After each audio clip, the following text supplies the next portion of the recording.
Tenemos una primera idea de lo que son los sistemas complejos y ahora simplemente, un poco también por no sobrecargaros demasiado, algunos ejemplos de sitios donde se estudian estas cosas.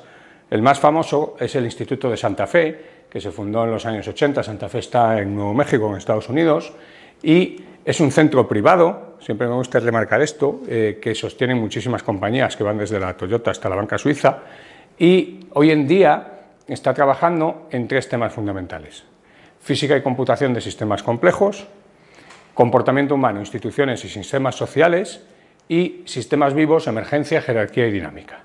Y de hecho, dentro de estos temas, pues aborda cosas tan diversas como ir desde la teoría de la invención hasta cómo es el funcionamiento y las consecuencias de ese funcionamiento de las ciudades, ¿vale? Y entre medias, pues hay un montón de otras cosas. Y esto lo pongo un poco de manifiesto para que veáis la diversidad de temas que se pueden tratar con la ciencia de la complejidad. En España hay dos instituciones bastante importantes. Una es el IFISC, el Instituto de Física Interdisciplinaria y Sistemas Complejos en Mallorca, y otro es el Instituto BIFI en la Universidad de Zaragoza. Además, por supuesto, está el grupo al que yo pertenezco, que es muy bueno, en la Universidad Carlos III de Madrid. Y a nivel nacional hay una asociación para el estudio de sistemas complejos sociotecnológicos, que es Comsotec, muy centrada en temas de socio y econofísica. En Cataluña, por ejemplo, está Complexitat.cat, que también agrupa muchísimos investigadores de los sistemas complejos y que estudian cosas que van desde la formación de redes comerciales en el Imperio Romano hasta la sincronización de osciladores. Y en Madrid, como parte de la organización de este curso, pues tenemos la Asociación Madrileña de Ciencias de la Complejidad, Complejimad, a la que pertenezco. ¿Vale? Bueno, ¿en qué se basa la ciencia de la complejidad?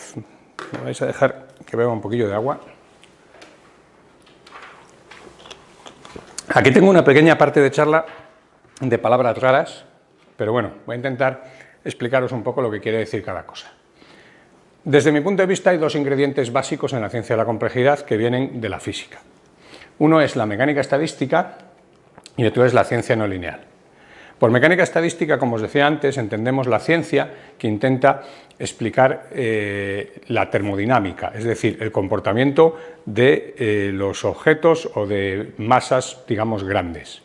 A lo mejor os suena de cuando estudiabais en la escuela, pues la ley de los gases, P por V igual a nRT. Eso es una ley que es empírica hasta que uno plantea que esos gases están formados por moléculas y aplica el formalismo de la mecánica estadística para derivar esa ecuación, ¿vale? No nos interesa el cómo, simplemente nos interesa que sepáis que hay una ciencia que permite hacer esas cosas, permite explicar comportamientos macro como los del agua en función de sus componentes físicos. Y luego hay otro componente de la ciencia de la complejidad que es la ciencia no lineal. Esto describe un montón, más que describe, incluye un montón de cosas que se han ido aprendiendo con los años, pero son todo cosas que surgen hacia la segunda mitad del siglo XX, básicamente evolucionando sobre todo a partir de que hay ordenadores. ¿Por qué? Porque casi siempre estos problemas no lineales son muy fáciles de plantear matemáticamente y no se pueden resolver. O se pueden resolver muy poquitos o solo se pueden resolver aproximadamente. Entonces fue cuando aparecieron los ordenadores, cuando realmente empezaron a entenderse este tipo de problemas. Y hay, digamos, como tres cosas o cuatro que son aspectos de la ciencia no lineal que uno se encuentra cuando estudia sistemas complejos, como son el caos, la formación de estructuras coherentes y patrones o la dinámica evolutiva.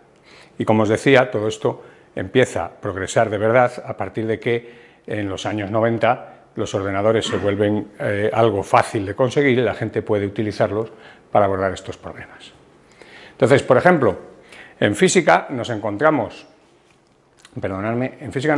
con problemas donde uno tiene que entender la formación de estos patrones, ¿vale? Esto en concreto es un material, si no recuerdo mal, es oro, que se ha bombardeado con iones, con una máquina que para eso tienen los físicos experimentales, y lo que se hace desde la perspectiva de los sistemas complejos es proponer un modelo formado por los átomos que están aquí más los iones que llegan, que me explica la formación de esos patrones. Y esto es una simulación por ordenador que, como veis, reproduce bastante bien la aparición de esos patrones.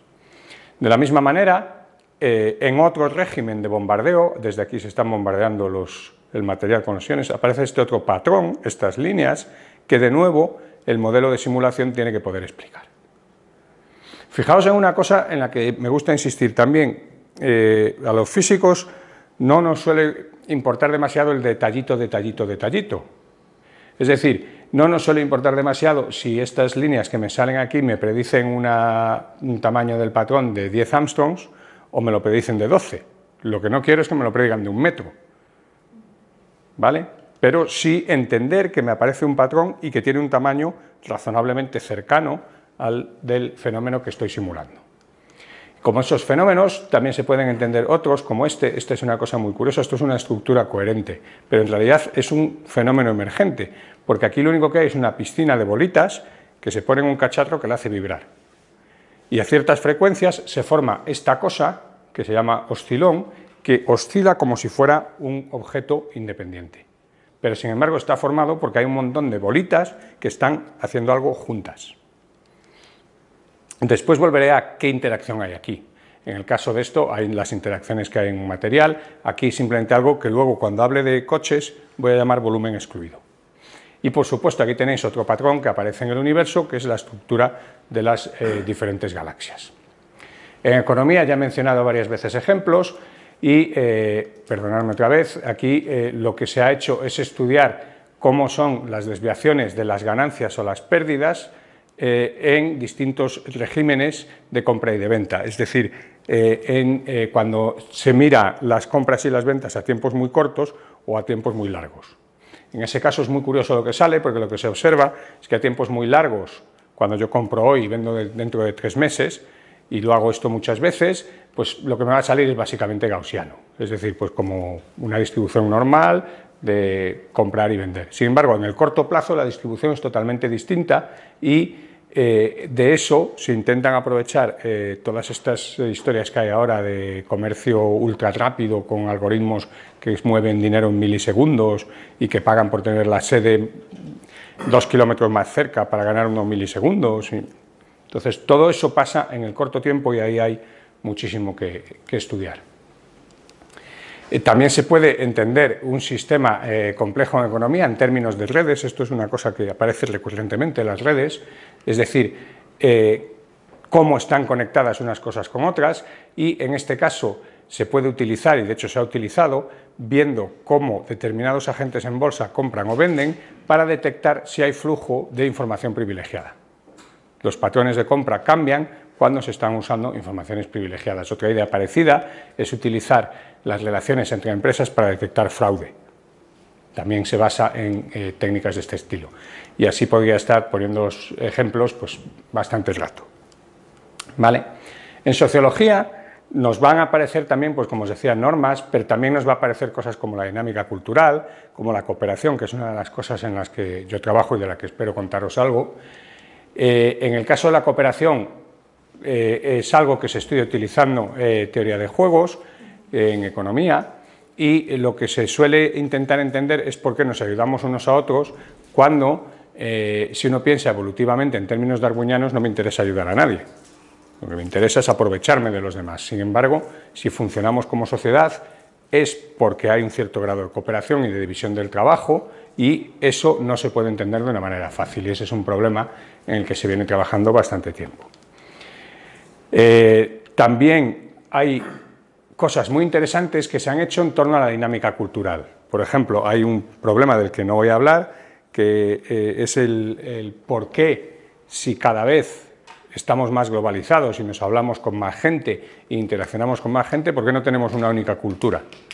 Bueno, pues un politólogo que se llama Axelrod inventó un modelillo muy sencillo que los físicos han estudiado en bastante profundidad, y se ve que dependiendo de cómo sean esas culturas, de cuántas características las definan, de cuántos valores puedan tomar esas características, pues puede aparecer un estado absorbente en el que hay muchas culturas. Por absorbente entiendo que una vez que el sistema se va ahí ya no va a cambiar, y en otras ocasiones aparece un estado monocultural. Es decir, el hecho de que mantengamos distintas culturas, aunque cada vez nos comuniquemos más, no es tan raro. Lo que está ocurriendo es que a lo mejor con un grupo de vecinos enseguida nos ponemos de acuerdo y nos transmitimos las características de nuestra cultura, y el momento en que hacemos eso y no compartimos nada con los de al lado, ni idioma, ni religión, ni visión del mundo, ni nada, pues ni siquiera nos hablamos y dejamos de interaccionar con ellos. Entonces eso puede explicar efectivamente por qué seguimos viendo muchas culturas. Y de la misma forma también se ha utilizado los conceptos de redes para estudiar, por ejemplo, la formación de comunidades en organizaciones. Es decir, una organización está formada por departamentos, por negociados, por divisiones, y sin embargo hay una estructura informal por debajo que se puede deducir del cambio de correos electrónicos entre las personas y puede ayudar a detectar mejores canales de comunicación entre distintos organismos, entre distintas partes de esa institución. Bueno, en el caso de la biología hay muchísimos ejemplos, ya he hablado varias veces de la neurona y del cerebro. Esto que sacaba aquí, perdonadme otra vez, que se me va la mano de ir deprisa, son bacterias, que está cada una por su cuenta, pero cuando las cosas les van mal, cooperan y forman algo llamado biofilm, que además les ayuda a transmitir su descendencia, a esperar un momento mejor para poder volver a individualizarse y a reproducirse. El problema de las proteínas y de cómo se pliegan en estructuras también es otro que se estudia típicamente como sistema complejo en biología. Y, de nuevo, por poner otro ejemplo de lo que pasa con las redes, aquí os pongo un caso en el que simplemente formando una red con todas las plantas que hay en España, bueno, con todas las especies de plantas que hay en España, lo creáis o no, hay una cosa llamada el Inventario Forestal Español, que se hace cada 10 años y que hace una rejilla de España y por cada kilómetro cuadrado se cuentan las plantas que hay y cuáles son. Es una cosa bastante interesante. Y además, ya digo, hay 3 oleadas por lo menos de esos, son datos que no son fáciles de conseguir, pero en este caso hay como unas 300 especies de plantas que se sabe dónde viven, ya digo, a nivel kilómetro cuadrado, y con esa información, sin saber nada más, se puede averiguar, analizando esta red, qué ecosistemas distintos hay en España. Entonces resulta que uno puede saber que hay 4 y cuando luego los pinta, hay uno que es sobre todo en el norte, el Cantábrico-Pirenaico, otro en las zonas del Valle del Ebro, otro el Mediterráneo y otro en las zonas de Extremadura. Y eso no utiliza para nada información de lo que prefieren las plantas en términos de agua, calor ni alimento, sino que solo utiliza las interacciones entre ellas. Tenemos muchísima información simplemente metida ahí.